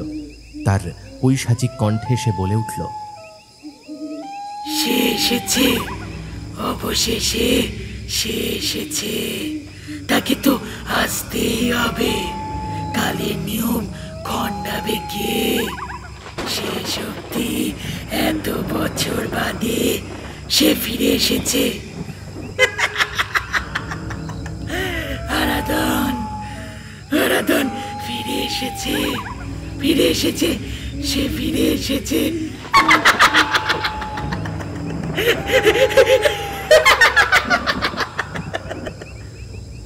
আকাশের বুকে আজও কালো মেঘ জমেছে। থেকে থেকে আকাশে বিদ্যুৎ চমকে উঠছে। তার ঘরটা বেশ বড়, তবে খাট ওই একটি। হরিহরবাবুর মতো একা মানুষের জন্য ওই একটি খাট যথেষ্ট। খানিক আগেই তাদের ঘরে পৌঁছে দিয়ে বিমলেন্দু স্টেশনে ফিরে গিয়েছে। লোহার গ্রিল দেওয়া কাঠের জানলাটা দুহাতে নাড়িয়ে বেশ কিছুক্ষণের চেষ্টায় অবশেষে ঠেলে খুলে দিলেন হারাধনবাবু। এক রাশ ঠান্ডা জলো বাতাস ঘরে এসে প্রবেশ করতে বেশ স্বস্তি পেলেন তিনি। কয়েকটা মোমবাতি, একটা মোমদানি আগে থেকেই সেখানে রাখা ছিল, তাই আলোর ব্যবস্থা হয়েছে বটে। তবে বিমলেন্দু বলেছে যে ঘরের নিচে একতলায় ডায়নামো রয়েছে। তেল শেষ হয়ে যাওয়ায় জ্বালাতে পারেনি, তবে কাল সকাল হলেই তেল কিনে আনবে সে। কাল থেকে এক নতুন জীবন। কলকাতার হট্টগোল ছেড়ে এই পাড়াগাঁয়ে তার নতুন কর্মজীবনের সূত্রপাত। বিছানাটা দুজনের জন্য যথেষ্ট হলেও তিনজনের জন্য মোটেও নয়। তাই সরলা আর বৈষ্ণবীকে বিছানায় শুইয়ে দিয়ে তিনি মাটিতে চাদর পেতে শুয়ে রইলেন। ঘুম আসছে না কিছুতেই। বারবার হরিহরবাবু আর বিমলেন্দুর কথাগুলো মাথার ভেতর ঘুরপাক খাচ্ছে। কালিকা, এক অদ্ভুত নাম, সকলে যাকে ভয় পায়, যার কারণে ইতিমধ্যে বেশ কিছু মানুষ উধাও হয়ে গেছে। কোথায় গেছে তারা? আর সেই বৃদ্ধ খুড়ো, সে কি সব সত্যি কথা বলছে? সত্যিই কি কোনো মা তার মেয়েকে এইভাবে মারতে পারে? না, তার জানা নেই, জানার কথাও না। সত্যিই কি কালিকা ডাইনি ছিল, নাকি অন্য কেউ? আর তার মেয়ে, যার মৃত শরীর আজও খুঁজে পাওয়া যায়নি, সেটাই বা কোথায় গেল? আর ওই হারাধন, সেই নাম বিভ্রাট, তারও যে ওই একই নাম। না, এর বেশি ভাবতে পারছে না সে। শরীরটা বেশ ক্লান্ত, ঘুম আসছে না বটে, তবে এইভাবে ক্লান্ত শরীরে বেশিক্ষণ চোখ খুলে থাকাও যায় না। মাথার ভেতরে নানান প্রশ্ন, নানান চিন্তার জটলা এসে ভিড় করছে। মাথার দুপাশের শিরা দপদপ করছে। বিছানার একপাশে তার স্ত্রী সরলা গভীর ঘুমে তলিয়ে রয়েছে। ইতিমধ্যে তার নাসিকা গর্জনের সাথে সাথে সরলার ভারী বুকটা ওঠানামা করছে। জানলার একদম ধারে জঙ্গলের দিকে মুখ করে শুয়ে রয়েছে বৈষ্ণবী। হারাধনবাবুর ধারণা হয়তো সরলার মতো সেও গভীর ঘুমে ডুবে রয়েছে, কিন্তু না, তার চঞ্চল দুটো চোখ জঙ্গলের মাঝে স্থির। কাকে যেন দেখছে সে, কি যেন খুঁজতে চাইছে। মাথার ভেতর কিছু ছেঁড়া ছেঁড়া দৃশ্য আসছে, আবার মিলিয়ে যাচ্ছে।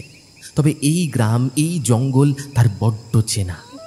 সকলের অলক্ষ্যে দুটো ঘটনা তখনও ঘটে চলেছে, যার বিন্দুমাত্র আন্দাজও ঘরের ভেতর থাকা এই তিনটে মানুষের নেই। মরা গাছগুলোর শুকনো কালো হয়ে যাওয়া ডালগুলোর ফাঁক গলে টুপটাপ বৃষ্টি নেমেছে। অদ্ভুতভাবে জঙ্গলের কিছু কিছু জায়গায়, বিশেষ করে ওই উঁচু হয়ে থাকা মাটির ঢিবিতে বুনো লতাপাতা আর আগাছা জন্মালেও 10 বছর আগের সেই রাতের ওই বিধ্বংসী অগ্নিকাণ্ডের পর আজ পর্যন্ত জঙ্গলের বাকি গাছগুলোতে কোনো পাতা, ফুল কিংবা ফল জন্মায়নি। প্রকৃতির এক অদ্ভুত খেলা। সে যেন সকলকে ওই রাতের ঘটনা সবিস্তারে বলতে চায়, আবার আরেকদিকে ওই মাটির ঢিবিটাকে সকলের আড়ালে লুকিয়ে রাখতে চায়। পাঁক ভর্তি কালো পোড়া শরীরটা হামাগুড়ি দিতে দিতে মাটির ঢিবিটার দিকে ক্রমশ এগিয়ে যাচ্ছে। তার কালো হয়ে যাওয়া হাত আর পায়ের নখ চলার সাথে খাবলা করে মাটি তুলে নিচ্ছে। মাটির ঢিবিটা থেকে থেকে কেমন যেন নড়ে উঠছে। মনে হচ্ছে কেউ যেন সেখান থেকে বাইরে বেরিয়ে আসতে চায়। খানিক বাদেই বাতাসে একটা ডাক ছড়িয়ে পড়ল। মায়া, হে মায়া, আয় বেটি, বেরিয়ে আয়, আবার বুকে আয় বেটি, আমার কাছে আয়। নরকের দরজা খুলে মৃত্যুর ওই পাড় থেকে উঠে আয় বেটি। হারাধন যে এসেছে, হারাধন যে এসে পড়েছে। আজ সত্যি তোর বাপ এসেছে। ওই নাম, ওই একটা নাম আমি সহ্য করতে পারি না। আর তাই তো আমি ওই নামের সবাইকে এক এক করে পর পর পাঠিয়েছি, নিজের হাতে তাদের শেষ করেছি। কিন্তু হারাধন যে সেদিনও পলাতক ছিল। তোকে মেরে সে অন্য জায়গায় সংসার করছে, কিন্তু না, সেটা হতে পারে না, আমি হতে দেব না। ওই রাতে মোড়ল সহ বাকি 2 জন পুড়ে মরেছে। হারাধন ফিরে এসেছে বেটি, সে ফিরে এসেছে। আমি এত বছর বাদে তার শরীরের গন্ধ পাচ্ছি। তোকে বাঁচাতে পারিনি, তোর মৃত্যু শরীরের প্রাণের সঞ্চার ঘটাতে পারিনি, কিন্তু আজ আমি আর তুই, আমরা দুজনেই যে এক প্রতিহিংসা পরায়ণ পিশাচিনী। আয় আয় বেটি, আমার কাছে আয়। থরথরিয়ে কেঁপে উঠল পায়ের তলার মাটি, এবং পরক্ষণেই দুটো হাত মাটির ঢিবি ঠেলে এক তাল মাটি আঁকড়ে ধীরে ধীরে বাইরে বেরিয়ে আসতে লাগলো। সেই অদ্ভুত দর্শন নারী দেখতে পেল 2 হাত সহ গোটা শরীরটা ধীরে ধীরে মাটির ওপর উঠে এলো। তবে সেখানে কোনো পা নেই, মাথাও নেই, সেখানে শুধুই গলা থেকে কোমর অবধি অংশটা রয়েছে। দেহটা বাইরে বেরোতেই 2 হাত মাটির ভেতর ঢুকিয়ে হাতড়াতে একটা মেয়ের পোকা খাওয়া পচা গলা মাথা টেনে বাইরে বের করে আনলো।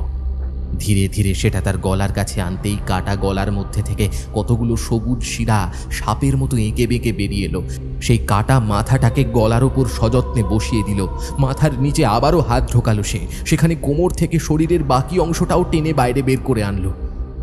হামাগুড়ি দিতে দিতে কাটা কোমরটাকে দুটো পায়ের কাছে আনতেই অদ্ভুতভাবে সেটা দেহের সাথে জুড়ে গেল। ধীরে ধীরে মাটি থেকে উঠে দাঁড়ালো সে। পৈশাচিক কণ্ঠে ওই পোড়া শরীরের নারীটা জঙ্গল কাঁপিয়ে অট্ট হাসি হেসে বলে উঠল, 10-10টা বছর ধরে আমি তোকে এখানে লুকিয়ে রেখেছিলাম, কেউ জানে না, কাউকে জানতে দিইনি, ওই বেটা খুড়ো কেউ না। যদিও বাকিরা মরেছে, কিন্তু খুড়ো যে মরতে মরতে বেঁচে গিয়েছে। যদিও সে আজ যে জীবন কাটাচ্ছে সেটা মৃত্যুর সমান, তবে আজ তোর বাপ এসেছে, সে ফিরে এসেছে রে।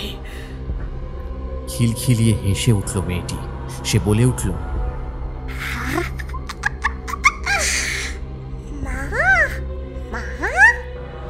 ওইদিকে আবছা আলো আধারিতে আমি যে পুরুষকে পেছন থেকে চেপে ধরতে দেখেছিলাম, ওটা যে আমার বাবা ছিল। সেটা বোঝার আগে না আমার ধর থেকে মাথাটা আলাদা হয়ে মাটিতে খসে পড়ল।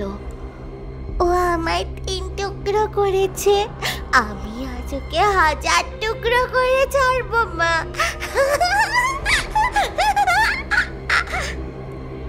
তাহলে চল, আর দেরি কেন? ওই যে বাড়িটায় ও এসেছে। ধীরে ধীরে দুটো পচা গলা লাশ এঁকে বেঁকে এগিয়ে চলল বাড়িটার দিকে। অন্ধকারে চোখ সয়ে এসছিল বৈষ্ণবীর। ঘুম আসছে না কিছুতেই। কেন জানে না, কিছু ছেঁড়া ছেঁড়া স্মৃতির জট মাথায় ঘুরপাক খেয়ে চলেছে। তার অনেক কিছু মনে পড়ছে। একটা পরিবার, 3 জনের একটা ছোট্ট পরিবার, সে আর দুটো মেয়ে। সে নিজেকে স্পষ্ট দেখতে পাচ্ছে, কিন্তু বাকি 2 জনের মধ্যে একজন 25 বছরের ভরা যুবতী এবং অপরজন তারই বয়সী একটি ছোট মেয়ে। তার খুব চেনা, কোথায় যেন তাদের দেখেছে, কিন্তু তার কথা তার মা বাবা মোটেও বুঝতে চায়নি। সে দেখতে পেল কেউ যেন তার মাথায় একটা প্রচণ্ড আঘাত হানলো, আর তারপরেই তার আর কিছু মনে নেই।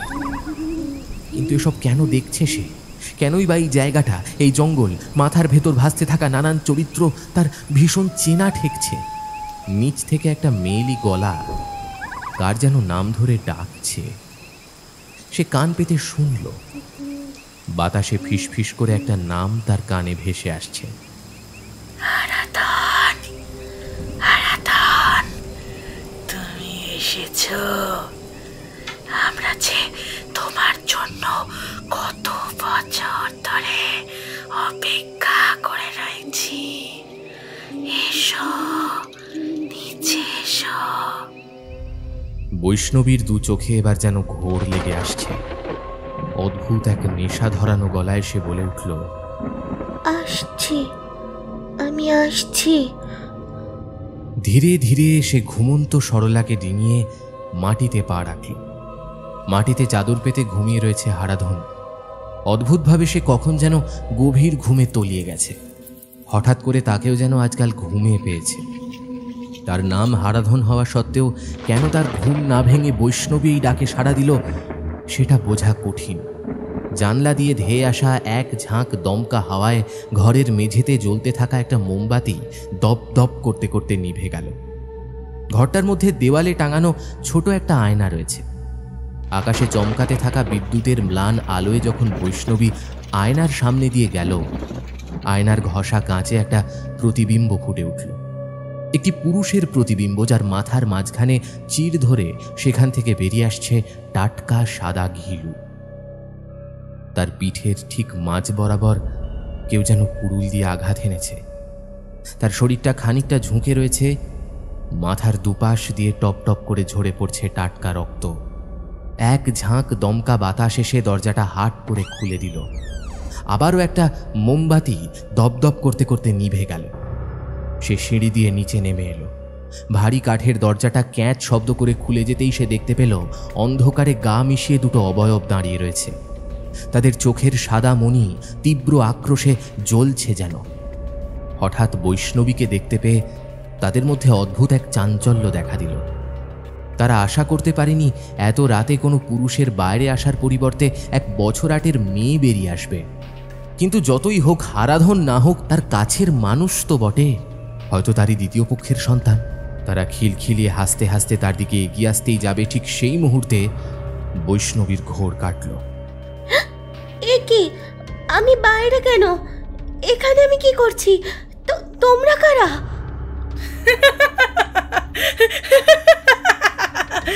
হারাধনের মেয়ে না তুই? হারাধন যে আমাদের সকলের মৃত্যুর কারণ। সে আসেনি তো কি হয়েছে?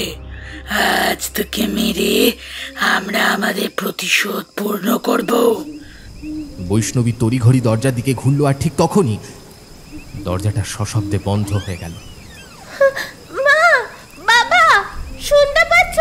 দরজা খোলো, ও মা। বৈষ্ণবী বারবার দরজায় ধাক্কা মারতে লাগলো, কিন্তু না, কেউ জাগলো না, কেউ কিছু জানতে পারল না। বৈষ্ণবী তাদের এড়িয়ে জঙ্গলের মধ্যে ছুটতে লাগলো। হারাধনের মেয়ে না তুই? হারাধন যে আমাদের সকলের মৃত্যুর কারণ।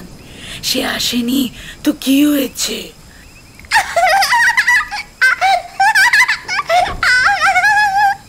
দুটো প্রেত শরীর খিলখিলিয়ে হাসতে হাসতে বাতাসে ভর করে তার দিকে এগিয়ে আসতে লাগলো। বৃষ্টির বেগ আরো দ্রুত হচ্ছে, মাটিতে আছড়ে পড়ছে বেগুনি আলোর রেখা। বৈষ্ণবী প্রাণপণে ছুটে চলেছে, আর খানিক গেলেই গ্রামের সীমানা। কিন্তু তার আগেই পুকুরের পাশ দিয়ে যাওয়ার সময় একটা উঁচু মাটির ঢিবিতে আঘাত পেয়ে সে মাটিতে ছিটকে পড়ল, আর ঠিক তখনই তার চোখ গেল পুকুরের জলের দিকে।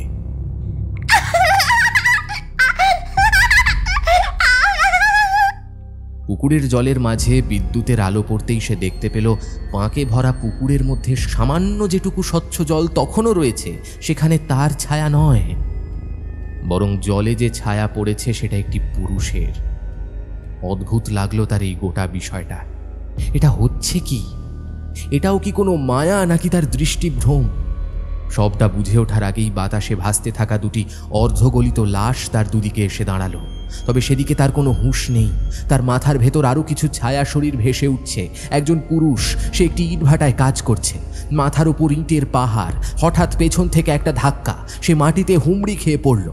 একটা চেনা মুখ তাকে হিস হিসিয়ে বলছে, হারাধন, তোকে যে কাজের লোভ দেখিয়ে এতদূর টেনে এনেছি কেন জানিস? তোর বউটা যে আমার বড় পছন্দের, তাকে আমি রাজরানী করে রাখবো।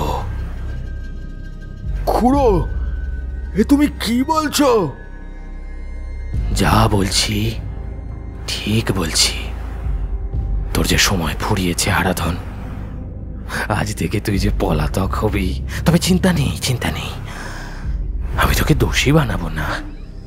আমার লোকেরা ইতিমধ্যে তোর ছোট্ট মেয়েটাকে ওই কুটিরে 3 টুকরো করে রেখে এসেছে। কেউ জানে না, না না না না, এই খবর কেউ জানে না। না বিজয়, কমলেশ, ওরাও না না, ওরাও জানে না। আমি কাউকে কিচ্ছুটি বলিনি। কমলেশকে আমি এটা বোঝাতে পাঠিয়েছি যে কালিকা যেন তোকে ছেড়ে আমার কাছে চলে আসে। সকলকে এটা বলবে যে তোর বউ একটা ডাইনি, সে নিজের হাতেই নিজেরই মেয়েকে বলি দিয়েছে। এদিকে আমি খবর নিয়ে জেনেছি যে তোর আর তোর বউয়ের মধ্যে সম্পর্কটা আর কি তেমন ভালো নেই, বুঝলি তো। তোর বউ তোর মেয়েকে বেশি সময় দেয়, আর তোকে তো সালা পাত্তাও দেয় না। যাই হোক, আজ তোর মেয়ের মৃত শরীর দেখার পর তোর বউ বলবে এ কাজ তুই করেছিস, আর আমরা বলবো তোর বউ করেছে। হ্যাঁ, মানুষের মনে একটা কি বলে ওই বিভ্রান্তির সৃষ্টি হবে। কেউ জানবে না আমি এই পঞ্চায়েতের প্রধান গোবর্ধন বাড়ুজ্জে ওরফে খুড়ো তোদের এই একটা দাম্পত্য কলহের সুযোগ নিয়ে তোর মেয়েকে খুন করে তোর বউয়ের চোখে তোকে দোষী বানিয়েছি। আবার সে আমি কমলেশকে তখন পাঠিয়েছি, যখন তোর বউ জঙ্গল থেকে বাড়ি ফিরে তোর মেয়ের ওই টুকরো টুকরো শরীরটাকে বুকে চেপে ধরে ডুকরে ডুকরে কাঁদছে। এদিকে তোর বউয়ের নিজের মেয়েকে হত্যা করার প্রত্যক্ষদর্শী সাক্ষী সে হবে, আর ওদিকে তুই হয়ে উঠবি তোর বউয়ের কাছে তোরই মেয়ের হত্যাকারী।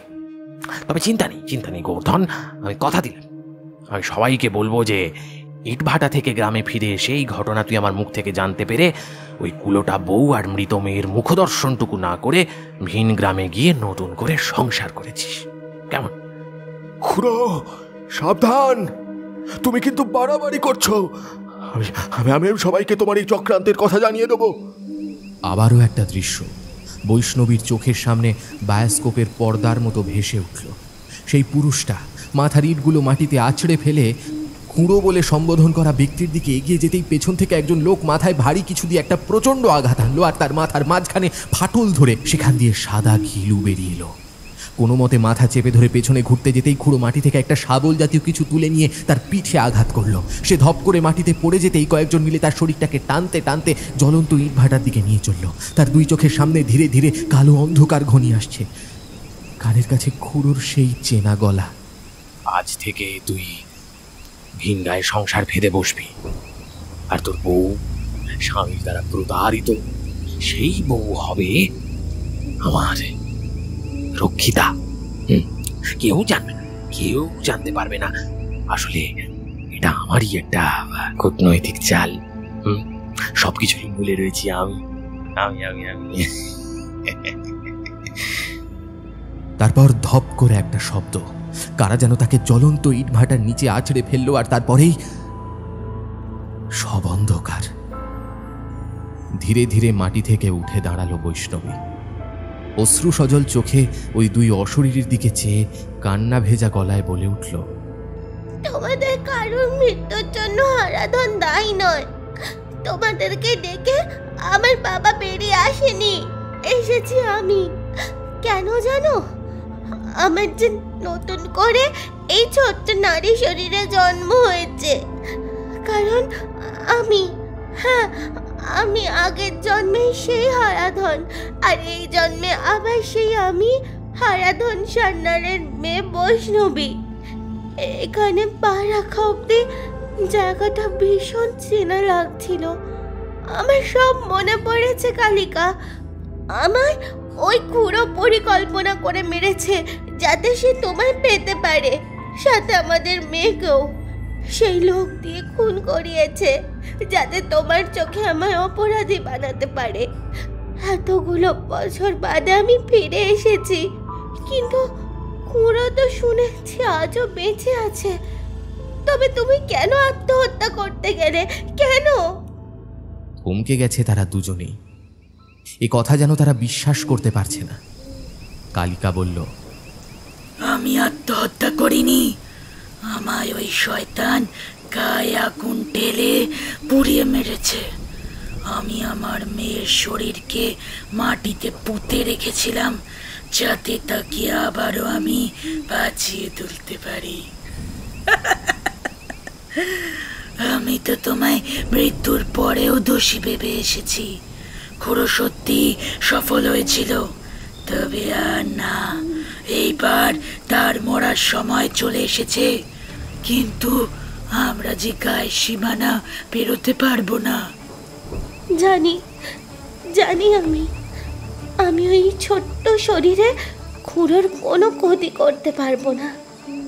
আমাদের প্রত্যেকের লক্ষ্য এক, তাই তোমরা দুজনে আমার শরীরে প্রবেশ করো। এই শেষ আমি দেখে ছাড়বো। মুহূর্তের মধ্যে দুটো শরীর টুকরো টুকরো হয়ে বাতাসে মিলিয়ে গেল, এবং এরপর এক রাশ কালো ধোঁয়া বাতাসে ঘুরপাক খেতে খেতে বৈষ্ণবীর শরীরে প্রবেশ করল। মুহূর্তের মধ্যে বৈষ্ণবী যেন শরীরে এক অদ্ভুত শক্তি অনুভব করল। সে হাওয়ার গতিতে গ্রামের সীমানার দিকে ছুটল। খড় বিছানো ছোট্ট বিছানায় শুয়ে রয়েছে একটি আধপোড়া শরীর। খানিক আগেই মহুয়ার রস খেয়ে ঝিমিয়ে রয়েছে সে। আগের মতো হাঁটা চলা করতে না পারলেও নেশাটা আজও 16 আনা রয়ে গিয়েছে। কালো হয়ে যাওয়া পুরা হাত পাগুলো টান টান করে পাশ ফিরে শুতেই যাবে, ঠিক সেই মুহূর্তে ঘরের মেঝেতে কার যেন ছায়া শরীর দেখল সে। বিছানা ছেড়ে কোনো মতে উঠে দাঁড়িয়ে প্রশ্ন করল, কে ওখানে? সে দেখতে পেল একটি বছর আটেকের মেয়ে মাটিতে 2 হাঁটুর ভাঁজে মুখ রেখে ক্রমাগত দুলে চলেছে। ধীরে ধীরে খুঁড়ো সেদিকে এগিয়ে গেল, তাকে প্রশ্ন করল, কে রে তুই? তোকে তো এই গ্রামে আগে দেখিনি, এ বাড়িতে ঢুকলি কি করে? ঠিক যেভাবে তুই মায়াকে লোক লাগিয়ে খুন করেছিলি, যেভাবে কালিকাকে গায়ে আগুন লাগিয়ে মেরেছিলি, আর সবাইকে বলেছিলি তোরা নাকি নিজের চোখে তাকে গায়ে পেট্রোল ঢেলে আগুন জ্বালতে দেখেছিস, যেভাবে হারাধনকে কাজের লোভ দেখিয়ে ইটভাটায় টেনে নিয়ে গিয়ে খুন করেছিলি, সেই একইভাবে আমিও তোর বাড়িতে ঢুকেছি। বৈষ্ণবী, আমি বৈষ্ণবী, হারাধনের নতুন জন্ম। তবে আজ আমি একা নয়, কালিকা আর মায়া, আমাদের গোটা পরিবার আজ একসাথে আছে। তাকে আর কিছু বলার সুযোগ পেল না খুড়ো। তার আগেই মাটিতে পড়ে থাকা মাটির কলসিটা তুলে তার মাথায় আছড়ে ভাঙল বৈষ্ণবী। ধীরে ধীরে তার শরীরের মধ্যে থেকে এক ঝাঁক কালো ধোঁয়া বাইরে বেরিয়ে আসছে। ধীরে ধীরে তারা এক মৃত গলিত সব শরীরের রূপ নিচ্ছে। ধীরে ধীরে তারা এগিয়ে আসছে। খুড়োর মাথা ফেটে রক্ত ঝরছে। তার দুর্বল শরীরে এই দৃশ্য আর বেশিক্ষণ সহ্য করতে পারল না। বুকের বাঁদিকে একটা অসহ্য যন্ত্রণা অনুভূত হচ্ছে। তার চোখের সামনেটা কালো হয়ে আসছে। অস্ফুট স্বরে তার মুখ দিয়ে শেষ কয়েকটা কথা বেরিয়ে এলো। ক্ষমা করে দিস, ক্ষমা করে।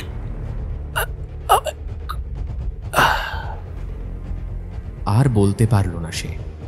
খুড়োর দেহটা ধীরে ধীরে কাঁপতে কাঁপতে স্থির হয়ে গেল।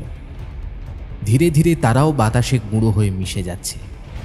সকালে সকলে জানবে রাতের বেলা অতিরিক্ত নেশা করার ফলে খুড়ো বিছানা থেকে মাটিতে পড়ে গিয়েছিল এবং হৃদযন্ত্রের ক্রিয়া বন্ধ হওয়ায় তার মৃত্যু ঘটেছে।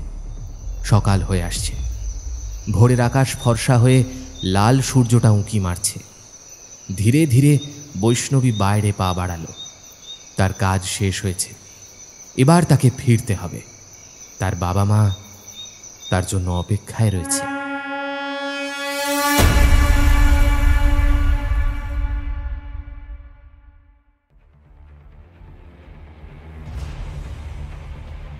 এতক্ষণ আপনি শুনছিলেন জন্মান্তর। কেমন লাগলো আজকের গল্পটা আপনাদের? যদি আমাদের আজকের উপস্থাপনা আপনাদের ভালো লেগে থাকে অবশ্যই ভিডিওটিকে একটি লাইক করে দেবেন, চ্যানেলটা সাবস্ক্রাইব করতে ভুলবেন না, বেল আইকনে ক্লিক করে দেবেন সমস্ত গল্পের আপডেট সবার আগে পাওয়ার জন্য। আগামী পর্বে আবার দেখা হবে আপনাদের সাথে। সবাই ভালো থাকবেন, সুস্থ থাকবেন। নমস্কার, শুভরাত্রি।